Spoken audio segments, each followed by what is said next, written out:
Welcome to Good Goodbyes, the funeral facts podcast. We are really glad you found us. In this podcast, me, Simon, a funeral director, And me, Tina, I'm an independent celebrant. we're going to discuss all things funeral in an informal space to demystify what happens when we say goodbye. Based on your questions and queries, Si and myself are two industry professionals that are going to chat through the hows, whats and wherefores. We actively work in the funeral industry in Devon in the UK. So, we hope you enjoy the episode ahead. Welcome to Good Goodbyes.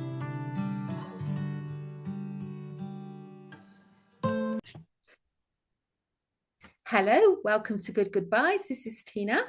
And this is Si. Welcome to this episode.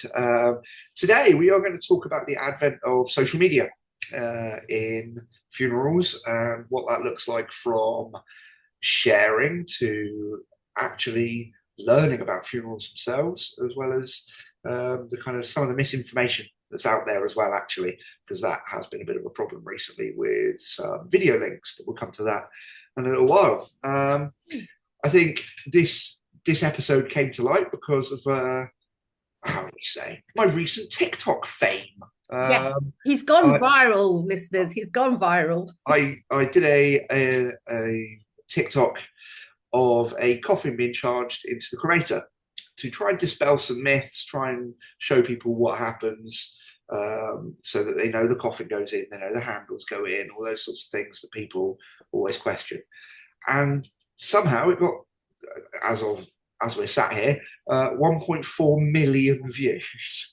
Thousands and thousands of comments, shares, and Lad Bible picked up on it. And yeah, it went a little bit crazy. But obviously, there's an appetite out there for that. People, I suppose this is where people get their information from now. Yeah. And people want that information, don't they? And I think when that information comes from a credible source, I think people are getting a bit more savvy about, who has put that on to social media. And I mean, if it's an actual funeral director, you can have a lot more confidence, aren't you, in the fact that that's actually a real thing. So fantastic, because I think if that becomes the place where people get their information and understand the world, that's a good thing. Yeah, I think, and I've used it as a platform to ask me questions. Right, throw it back to me. What do you actually want to know? And because that way I can kind of gauge what it is that needs to be talked about. And yeah, it's a good thing. I'm absolutely here for it. I'm having to be a little bit clever about it because it's a sensitive subject. Yeah. But yeah, we need to talk about it more. This is what the podcast is for. It's what we do here. Yeah. We talk about it more. So if it means little 1-minute TikToks to just get some information out there, that's what I'll do. Yeah, I did. I mean, one of the things that people watched a lot that I did just on my Instagram about 18 months ago was I walked around one of our local crematoriums just saying, look, this is where you park your car. This is where you wait if it's cold. This is where the toilet is. There's 2 chapels. There's this one. You go in this way to this one. You exit this way. You go. And that's honestly all it was.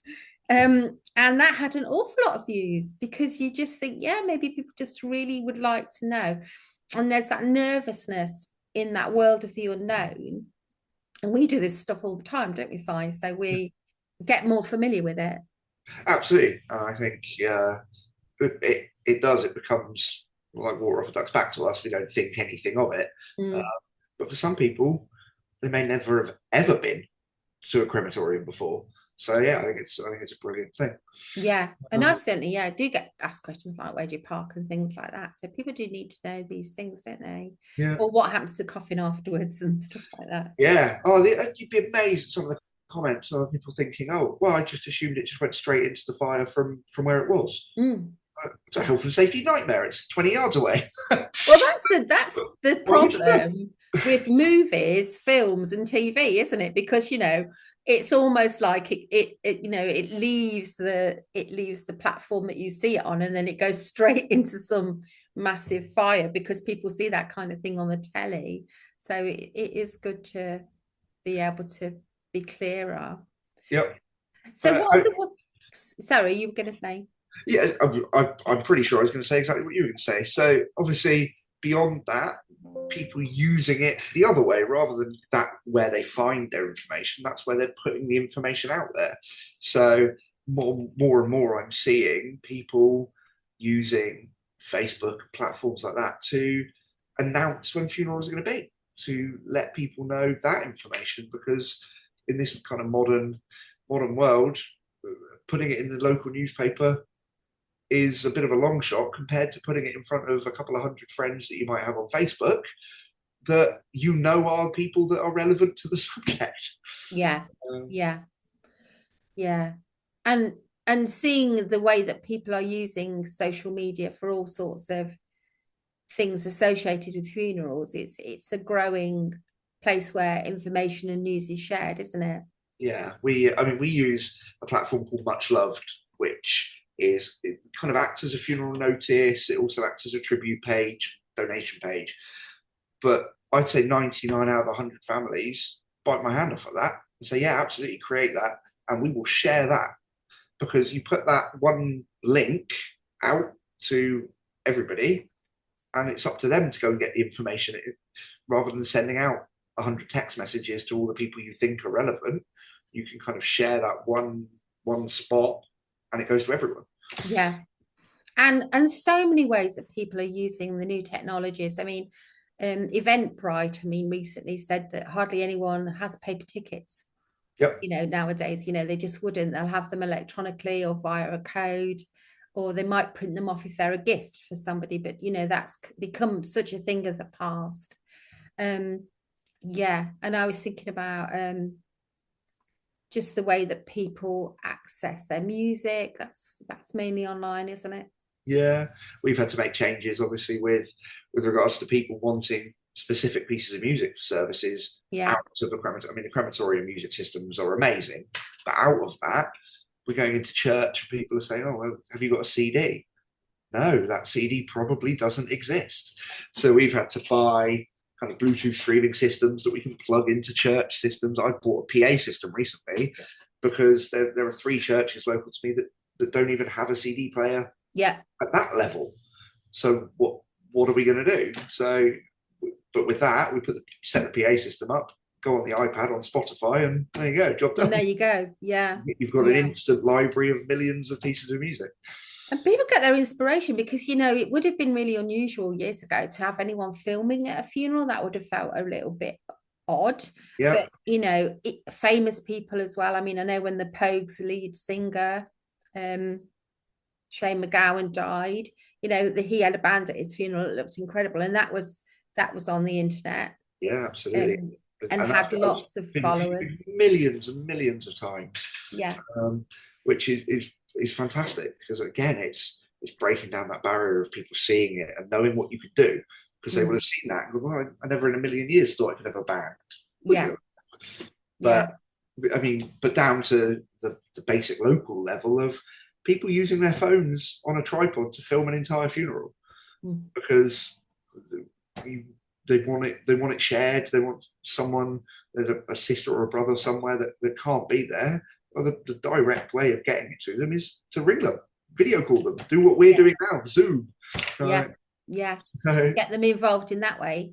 And I know that some ministers and officiants find that kind of a bit nervous making because if they're leading the service, they're going to be prominently, yeah, captured in for all time. But I never worry about that. I think what the family are trying to capture is the feel of the service, the specialness of the words, yeah, the choices they made around their music and things. So I have had other officiants and celebrants say to me, God, it's a bit, isn't it, a bit intense when you get filmed, but we're always being filmed actually, because the crematoriums, if you use them a lot, they always have a record of the service. yep. I didn't know it was always. That's Yeah, I interesting. think even if you don't utilize it for Yep. insurance purposes, I think they always have something in the background they could pull up if you really needed to see it. Okay, well, I suppose it makes sense. They've got fixed cameras anyway, haven't they? Yeah, partly maybe it's security reasons as well. One But thing I will add in, just because it's a funny little, yeah, and it it drives me insane, but live streaming in church. Oh, I pressed a button then. Live streaming in church, we have to pay the organist double fees because of it. because it's being Because projected it's being out. broadcast, so they have a like a performing rights payment. I suppose it's the music union stuff, is it? Yeah. Yeah. So yeah, we have Oh, to pay double fees for an crikey. organist if we're streaming in church, whether that's on a single camera or Yeah. whether it's we had one recently, it was 4 cameras, so Yeah, yeah. zoom in here, there, and but yeah, regardless of whether it's a phone or full camera setup, yeah, we have to pay double fees for the organist. Yeah. Yeah, and you do have to be a bit delicate about these things, don't you? I mean, I think I said it in a previous podcast, but once someone got a bit upset because some young people at a funeral were kind of doing selfies and doing little messages saying like, here at funeral, sad face. Yeah, And the family were like, can you not do that, please? It doesn't feel appropriate. I'm posting that very soon after the funeral. So a bit like at a wedding, you have to seek permission from the people who are running the event, really, to yeah. make sure that they're okay with all of that. It's just be a bit delicate about it. It's a whole nother world, isn't it? Mm. I think more and more people are using it, and it's fantastic. Um, but it's an adjustment. Yeah, So I mean, yeah, yeah. yeah. I mean, I'm relatively young. I like to think 40's not that bad. But even I would cringe at a funeral selfie, I think. Yeah.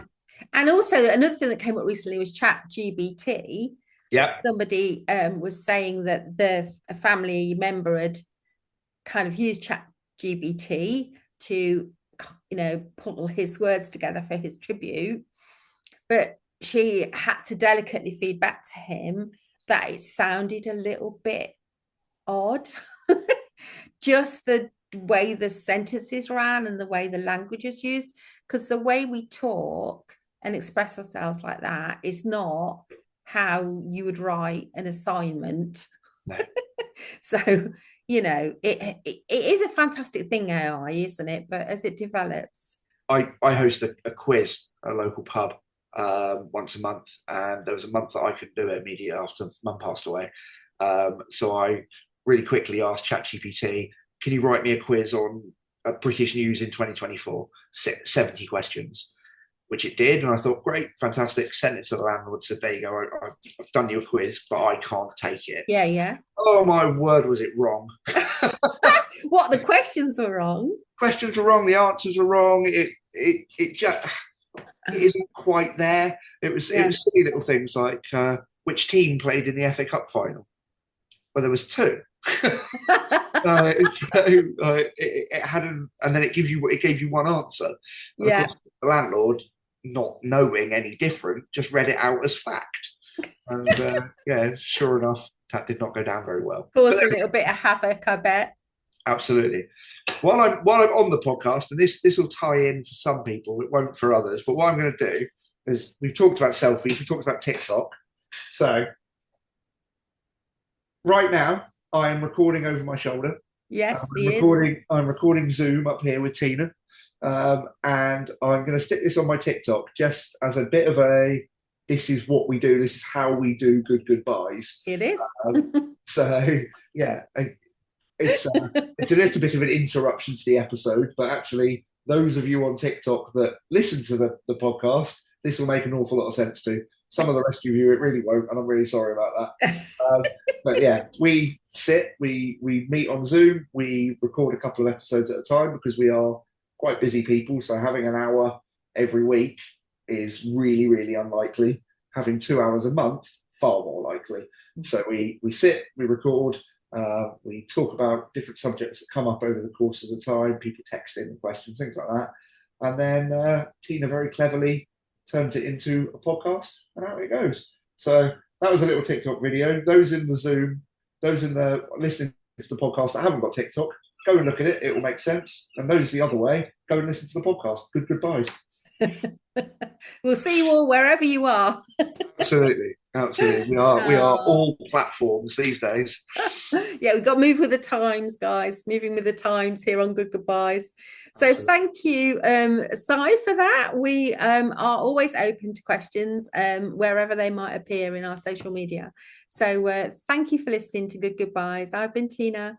I've been Si. We will catch you at the next. You've been listening to Good Goodbyes, the Funeral Facts podcast. Please do like, subscribe, comment, and share. Drop any questions on our social media, on Instagram, or in the text option in the show notes. Si and I are qualified professionals, but we always advise our clients to seek any additional support from medical practitioners if they need to. And we hope you enjoyed this episode. Stay well and be kind to one another.